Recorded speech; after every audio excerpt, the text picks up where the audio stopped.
નમસ્કાર, અમારી news channel news for કાઠિયાવાડને લાઈક કરો, શેર કરો અને સબસ્ક્રાઇબ કરો. News for Kathiawad. નમસ્કાર.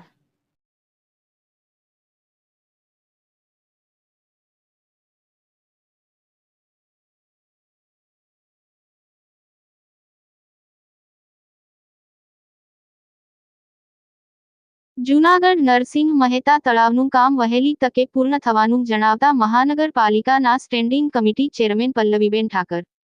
જૂનાગઢ મધ્યમાં આવેલ નરસિંહ મહેતા તળાવનું કામ છેલ્લા ઘણા સમયથી ચાલુ હોય હાલ ફેઝ 1ની કામગીરી ચાલુ છે અને આ કામગીરી અંગે આજે રોજ અમારા ન્યૂઝ રિપોર્ટર યજ્ઞેશ ભટ્ટ દ્વારા કામના સ્થળ પર રિયાલિટી ચેક કર્યા બાદ મહાનગરપાલિકા કચેરી ખાતે આવેલ સ્ટેન્ડિંગ કમિટીના ચેરમેન પલ્લવીબેન ઠાકર સાથે આ બાબતે વાત કરતા તેમણે જણાવ્યું હતું કે હાલ રજાનો સમય હોય, મજૂરો તેમના માદરે વતન ગયા હોય એટલે કામગીરી થોડી ધીમી ગતિએ ચાલી રહી છે. આ નરસિંહ મહેતા સરોવરની અંદર એમ્પી થિયેટર સહિતની કામગીરી કરવાની હોય. હાલ મજૂરોને આવ્યા બાદ પૂરજોશમાં આ કામગીરી કરવામાં આવશે અને ચોમાસા દરમિયાન આ સરોવરને પૂર્ણ ભરવામાં પણ આવશે અને બહુ ટૂંક સમયમાં જૂનાગઢની જનતાને આ નવું નજરાણું પણ મળે તેવા મારા પ્રયત્નો છે. સ્ટેન્ડિંગ કમિટી ચેરમેન દ્વારા આવું જણાવવામાં આવ્યું છે, પરંતુ છેલ્લા ઘણા સમયથી ચાલતું આ કામ ક્યારે પૂર્ણ થશે અને લોકોને તેનો લાભ ક્યારે મળશે તે જોવું રહ્યું.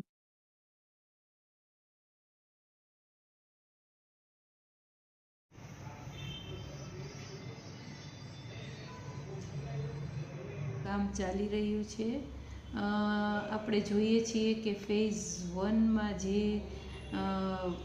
વોક પાથ છે એ બહુ સરસ થઈ રહ્યો છે. હજી પાછળની બાજુ એ બાકી છે, એટલે પણ એમાં બીજા અમુક કામોના ઉમેરા પણ કર્યા છે આપણે, જેમ કે ત્યાં એમ્ફી થિયેટર પણ આપણે બનાવવાના છીએ, એટલે એ કામ પણ ત્યાં બાકી છે.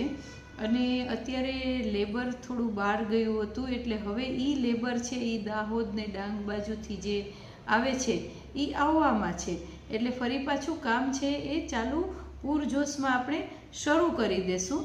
પણ મને એવું લાગે છે કે એક વખત ફરી પાછું વરસાદ આવે તો વરસાદના પાણીથી આખું સરોવર ભરાઈ જાય અને એ દરમિયાન આ કામ પૂરું થાય તો જૂન જુલાઈ સુધીમાં મને એવું લાગે છે કે આ નરસિંહ સરોવર છે એ આપણે લોકો માટે ખુલ્લું મૂકી શકીશું.